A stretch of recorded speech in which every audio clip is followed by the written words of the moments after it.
أعوذ بالله من الشيطان الرجيم فلما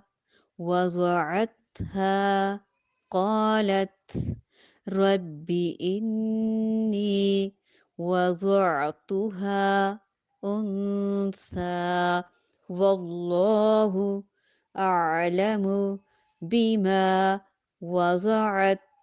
وليس الذكر كالأنثى وإني سميتها مريم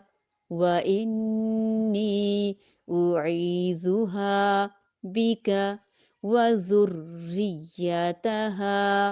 من الشيطان الرجيم فلما وضعتها قالت رب إني وضعتها أنثى والله أعلم بما وضعت وليس الذكر كالأنثى وإني سميتها مريم وإني أعيذها بك وذريتها من الشيطان الرجيم فا تو پس پھر لما جب وضعت اس نے جنم دیا ہاں اسے قالت کہنے لگی ربی اے میرے رب انی بے شک میں وضعتها جنم دیا میں نے اسے وضع جنم دیا تو میں نے ہاں اس کو انسا لڑکی واللہ اور اللہ تعالی عالم زیادہ جانتا ہے بیما اس سے جو وضعت اس نے جنم دیا ولیسا اور نہیں ہے الذکر لڑکا کل انسا لڑکی کی طرح لڑکی جیسا وانی اور بے شک میں سمیتھا سمی نام رکھا ہے تو میں نے ہاں اس کا مؤنث کا صیغہ ہے ہاں اور مذکر کا ہے ہو واحد مذکر اور واحد مؤنث ہاں ہو ہی مریم مریم وانی اور بے شک میں اعیذھا میں پناہ میں دیتی ہوں اسے بکا تیری وذریتہا اور اس کی اولاد کو ذریت کو من الشیطانی شیطان سے الرجیم جو مردود ہے یعنی اس سے بچنے کے لیے جب بچی کو جنا تو کہنے لگی کہ پروردگار مجھے تو لڑکی ہوئی اللہ تعالیٰ کو خوب معلوم ہے کہ کیا اولاد ہوئی ہے اور لڑکا لڑکی جیسا نہیں میں نے اس کا نام مریم رکھا میں اسے اور اس کی اولاد کو شیطان مردود سے تیری پناہ میں دیتی ہوں اب اس جملے میں حسرت کا اظہار بھی ہے اور عذر بھی کیا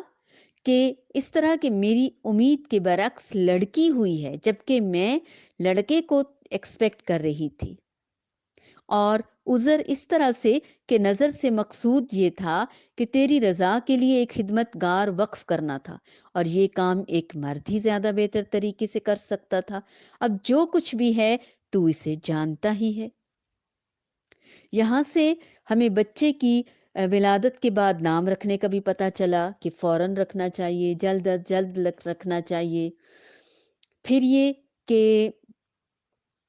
جب بھی بچہ پیدا ہو تو شیطان اسے چھوتا ہے دعا مانگنی چاہیے تاکہ وہ اسے چھو نہ سکے یا اپنی شیطانی جالیں اور چالیں نہ چل سکے اللہ تعالیٰ نے حضرت مریم علیہ السلام اور ان کے بیٹے حضرت عیسیٰ علیہ السلام کو حضرت مریم کی والدہ کی دعا کی بدولت شیطان کے چھونے سے بچا لیا حفاظت میں کر لیا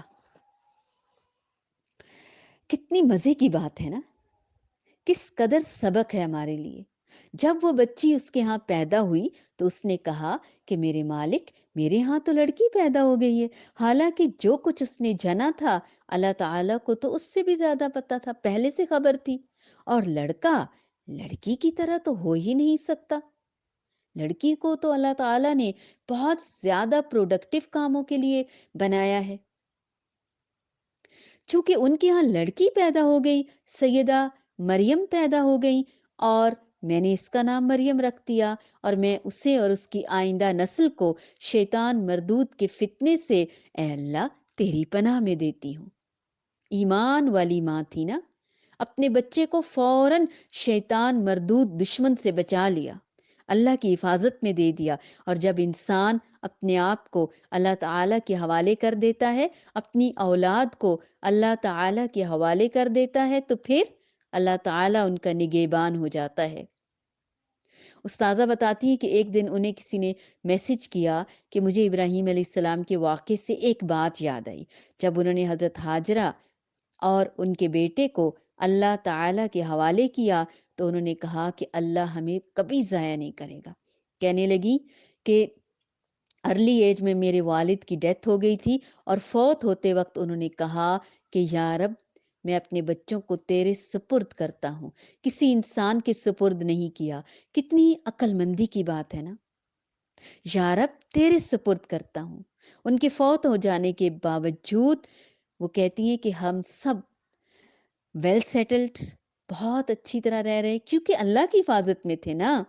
ہم تو وقتی طور پر ان کے ذمہ دار ہیں، ہم کہتے ہیں تم یہ کرنا، تم یہ، ایک دوسرے کے سپرد کرتے ہیں، اللہ کے سپرد ہمیشہ۔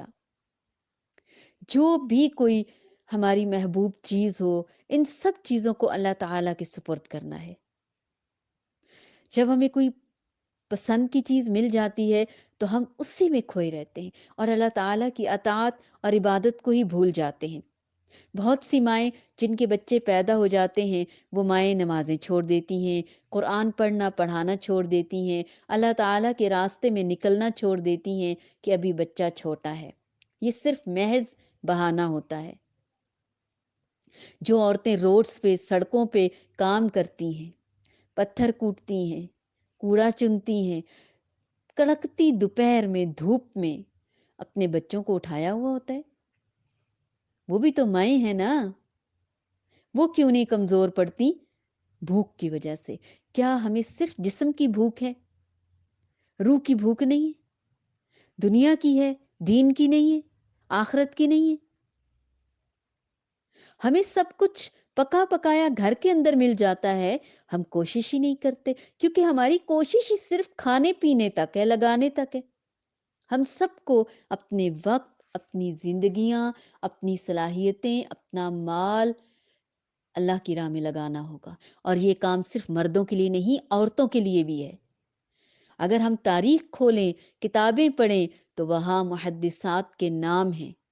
9,000 محدث خواتین کا ذکر ملتا ہے جنہوں نے حدیث کی خدمت کی، جنہوں نے احادیث کو روایت کیا۔ ہمارا علمی خزانہ بھرا ہوا ہے، ہماری تاریخ اس چیز سے بھری ہوئی ہے۔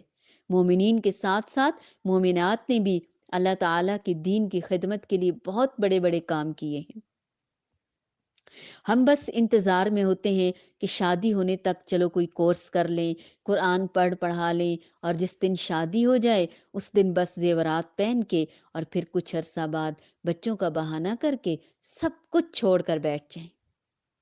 ان سب چیزوں کو اللہ کے حوالے کرنا ہے ہم نے۔ اللہ نے ہمیں دیے، ہم اللہ سے ہی روکیں گے، حق ادا کریں گے، لیکن اللہ کا حق مار کر نہیں، نہ ہی لوگوں کا حق مار کر۔ جب ہم لوگوں کا حق مارتے ہیں تو بھی مسئلہ ہو جاتا ہے۔ اللہ کے حق مارتے ہیں، حق تلفی کوئی بھی نہیں کرنی۔ سب کچھ اولاد کو دینے کی کوشش کرتے ہیں سوائے اللہ کی پہچان کے، وہی اولاد بگڑ جاتی ہے، پلٹ کر پوچھتی بھی نہیں، ہمیں دیکھتی بھی نہیں، وہ پھر ہماری وفادار نہیں رہتی، ہمارے لیے صدقہ جاریہ نہیں بن پاتی۔ تو جو کچھ دیا ہے اللہ تعالیٰ نے، مال دیا ہے، اولاد دی ہے، حضرت مریم علیہ السلام کی مثال پر عمل کرتے ہوئے اس میں سے، اللہ کے دیے ہوئے میں سے، اللہ ہم تیرے سپرد کرتے ہیں۔ پھر شیطان مردود سے بچنے کی حفاظت کی دعا بھی ہم مانگیں گے انشاءاللہ۔ جس رب نے حضرت مریم کی والدہ کو حضرت مریم جیسی بیٹی اور پھر آگے سے حضرت عیسیٰ علیہ السلام جیسے پیغمبر بیٹے دیے، ہم بھی دعائیں مانگیں گے۔ اللہ ان کا رب تھا، اللہ ہمارا بھی رب ہے۔ اللہ تعالیٰ نے ان کی سنی، اور قرآن میں کیوں بتایا کہ تم بھی مانگو میں تمہاری بھی سنوں گا، اور سنتا بھی ہے، اور مانگیں گے انشاءاللہ۔ فَلَمَّا وَضَعَتْهَا قَالَتْ رَبِّ إِنِّي وَضَعْتُهَا أُنثَىٰ وَاللَّهُ أَعْلَمُ بِمَا وَضَعَتْ وَلَيْسَ الذَّكَرُ كَالْأُنثَىٰ وَإِنِّي سَمَّيْتُهَا مَرْيَمَ وَإِنِّي أُعِيذُهَا بِكَ وَذُرِّيَّتَهَا مِنَ الشَّيْطَانِ الرَّجِيمِ